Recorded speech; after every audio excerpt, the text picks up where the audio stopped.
Salut les amis, j'espère que vous allez bien. Moi ça va super bien, super bien. Alors aujourd'hui je vous retrouve pour un vlog actu spécial Unagi qui a fait une annonce, mais du tonnerre.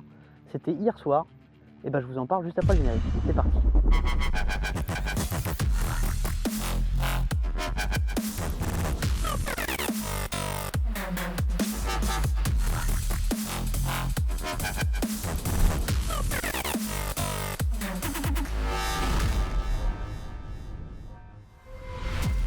Alors avant de commencer, comme d'habitude, je voudrais déjà vous remercier pour tous les nouveaux abonnés. Vous étiez plus de 600 la semaine dernière, ça fait super plaisir, c'est vraiment un gros rush sur la chaîne. Je sais pas si c'est dû à ce format là ou sur le fait que je fasse beaucoup plus de vidéos qu'avant, mais en tout cas ça me fait énormément plaisir. N'hésitez pas à continuer, plus j'aurai d'abonnés, plus j'aurai la possibilité de vous présenter des produits et de faire des vidéos fréquemment. Écoutez, c'est parti. Alors pour parler Unagi, forcément j'ai ressorti la Unagi, j'en sais rien. Dites-moi dans les commentaires d'ailleurs à votre avis comment ça se prononce. J'en sais rien.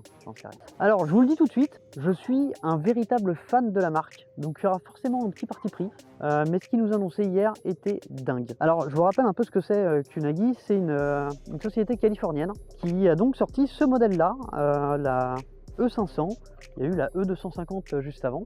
C'est des trottes que j'apprécie particulièrement parce que elles veulent ressembler à aucune autre. Ce sont des trottes qui reviennent vraiment à l'essentiel, c'est-à-dire qu'elles sont compactes, ultra légères, fiables, on peut les transporter partout. J'adore vraiment cette marque. Au final, cette trotte là, c'est peut-être celle dont je me sers le plus. Je vais vous montrer pourquoi, hein. Un petit truc tout bête.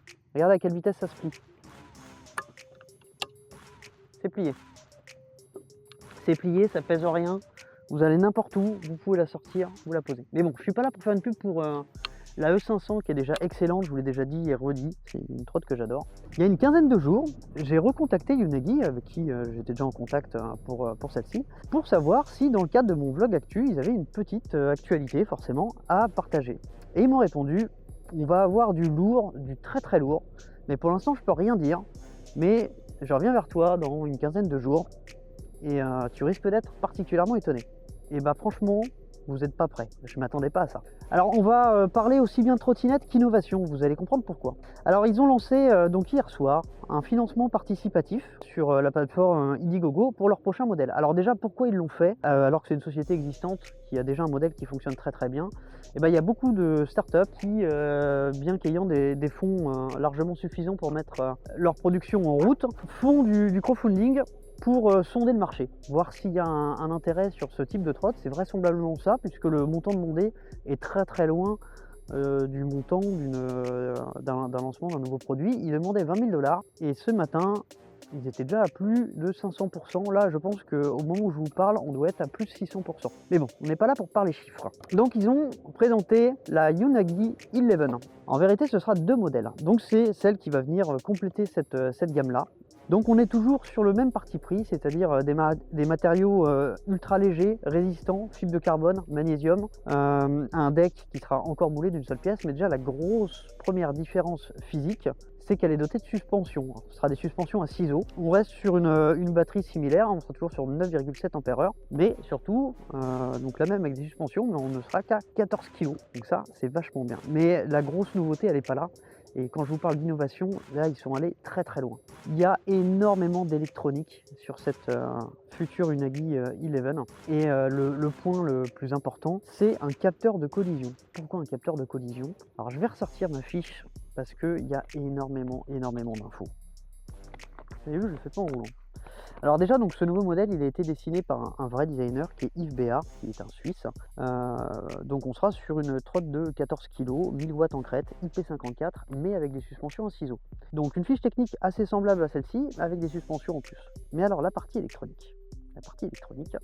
Alors déjà, on va avoir une app, forcément, bon ça n'a rien d'exceptionnel, une app compatible Android, iOS pour piloter la trottinette.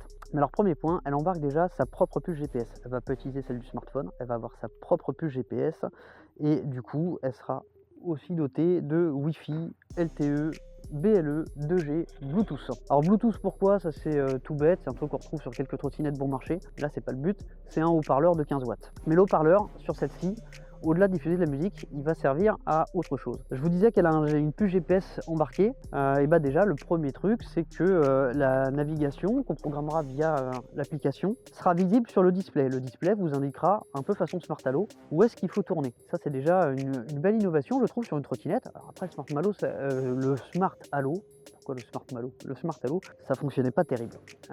Mais là, la grosse différence, c'est qu'il y a une vraie puce GPS embarquée. Moi, ce que je reprochais au Smart Halo, c'était d'avoir une puce GPS, d'utiliser celle du téléphone. Mais alors, je vais revenir sur la plus grosse innovation, c'est le capteur de collision. En fait, vous allez avoir un capteur. Alors, c'est quoi le nom de ce capteur? Excusez-moi. Voilà, donc l'avertisseur d'obstacle, il sera composé d'une caméra HD qui sera sur l'avant et d'un capteur ADAS, ADAS. Alors je pense que c'est un dérivé du lidar. En fait l'idée c'est de scanner l'environnement en permanence et d'alerter visuellement sur le display à différents endroits. Vous pouvez le voir, là il y a un petit schéma que je suis en train de vous diffuser, d'où vient l'obstacle. L'idée c'est d'augmenter un petit peu la sécurité. Alors est-ce que ce sera indispensable? Je sais pas, mais je trouve que déjà c'est une super belle innovation. Puisqu'il y a un GPS et une connectivité 2G LTE, donc ça veut dire carte SIM, il y aura aussi bien entendu une alarme, mais une alarme qui va aussi utiliser ce capteur volumétrique pour détecter la présence autour de la trottinette sans même la toucher. Via l'application Android et iOS, vous allez aussi avoir un kill switch qui du coup permettra de couper la trotte sans être à portée de Bluetooth, donc de le rendre vraiment utile parce que les kill switch à portée de Bluetooth ça sert à rien. Qu'est-ce qu'elle va avoir encore d'intéressant? Donc le display va être sensitif. Le chargeur ça va être un chargeur USB-C. Alors aujourd'hui il y a des chargeurs USB-C qui peuvent envoyer vraiment pas mal de watts, c'est pour ça qu'ils peuvent se permettre ça. Et alors dans les autres innovations, alors ça c'est pas les seuls à le faire, mais la manière dont c'est fait, je trouve ça assez impressionnant. On va avoir une batterie amovible. Donc une batterie sur une Unagi, c'est à peu près 15 km d'autonomie, donc c'est pas énorme. Mais je vous rappelle, on parle d'une trotte de 14 kg. Toujours double frein électrique. Alors le frein électrique chez Unagi, on critique, mais alors regardez un peu ça. Je le suis à fond et je suis en pente. C'est super violent. Je vais laisser le tracteur passer, allez, je vais remonter d'ailleurs. Hop. Alors c'est ça qui est ouf. Vous voyez, 12 kg bimoteur, je reprends dans une côte à 17%, elle grimpe direct. Bon, ça c'est petit aparté, mais du coup on sera toujours sur la même motorisation, donc ce sera une trotte avec des pneus de 9 pouces. J'ai oublié de vous le préciser, des pneus de 9 pouces à des pneus durs. Et des pneus durs que vous allez pouvoir changer très facilement, puisqu'en fait, si vous avez besoin de changer le pneu vient avec une espèce de jante qui va s'emboîter sur le moteur très facilement, justement pour éviter les galères du montage de pneus durs sur des jantes qui sont déjà faites où c'est extrêmement compliqué. Ça c'est encore une des innovations qui sera proposée sur cette trottinette. Et ben je vous ai quasiment tout dit, sauf la date de lancement et le prix. Alors il va y avoir deux versions, il va y avoir une version avec tous ces capteurs et cette intelligence artificielle pour apprendre à détecter le type de collision potentielle, et une version 100. Alors la version 100 elle sera proposée à 1699 $. Alors oui ça pique, mais Unagi ça a toujours piqué, celle-ci c'est 1000 $. Franchement moi je trouve qu'elle les vaut. Elle les vaut largement parce qu'elle est exceptionnelle, elle est increvable, elle est parfaite. Et la version avec intelligence artificielle, elle sera proposée à 1990 $. Alors elles vont pas sortir en même temps. La version sans IA sera livrée à partir de juin 2022 et la version avec IA, les livraisons débuteront en septembre 2022. Voilà, bah écoutez, j'arrive au bout des infos que j'ai sur cette Unagi 11, enfin sur ces deux Unagi 11. Bah, comme d'habitude, n'hésitez pas à me dire si la vidéo vous a plu, même si elle vous a pas plu, vous pouvez me le dire aussi, il n'y a pas de souci, je ne me vexerai pas. Et puis je vous retrouve lundi prochain pour le prochain vlog d'actu. En attendant, comme d'hab, si vous avez aimé la vidéo, n'oubliez pas le petit pouce levé, n'oubliez pas aussi que vous pouvez me suivre sur Instagram, on est presque 10 000, ce serait bien de passer le cap. Voilà. Ciao les amis, salut